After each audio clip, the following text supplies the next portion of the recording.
TDP నాయకులు ఇద్దరు ముగ్గురు చెప్పారు ఆ విషయం. లేదు మేము ఇచ్చేది ఈ రేషియోలోనే అన్నటువంటిది.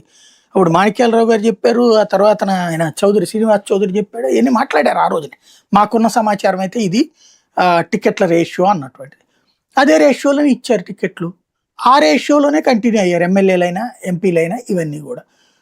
తర్వాత నామినేటెడ్ పోస్టులన్నీ ఆ రేషియోలోనే ఇచ్చారు. ఇప్పుడు ఇది కూడా అదే రేషియో. ఆ రోజున ఏ ప్రాతిపదికనైతే ఇచ్చారో అదే ప్రాతిపదికన ఇస్తారు అంతే. అంతే తప్ప ఏదో ఒక ఒప్పందం రాసుకున్నారు, వీళ్ళు గెలిచిన నియోజకవర్గాల్లో 100% ఇవ్వాలి, మిగిలిన చోట్ల 30% ఇవ్వాలి, అది ఎవరు చెప్పారు? పవన్ కళ్యాణ్ చెప్పాడు.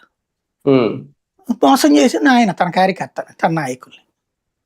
ఆయన మోసం చేయలేదంటే ఇప్పించుకుని ఉండాలి కదా ఆయన. అంటే అధికారంలోకి వచ్చిన తర్వాత ఇప్పుడు మొదటిసారి జరుగుతున్న స్థానిక ఎన్నికలు కదా, సెకండరీ. నామినేటెడ్ పదవుల్లోనే ఆయన చెప్పిన మాట మిస్ అవ్వలేదా? 33% మనకన్నారు కదా నామినేటెడ్ పోస్టులు. చంద్రబాబు గారు పక్కన కూర్చుని మాట్లాడారు. నేను ఆ రోజు డిబేట్ లో కూడా చెప్పా, చంద్రబాబు గారు దానికి ఒక్క ఎండార్స్ చేయలేదు చూసుకోండి అనేసి. అప్పుడు మీరు మా ఇద్దరి మధ్యన చిచ్చు పెడుతున్నారు కొంతమంది కామెంట్లు చేశారు. ఇప్పుడు ఏమైంది?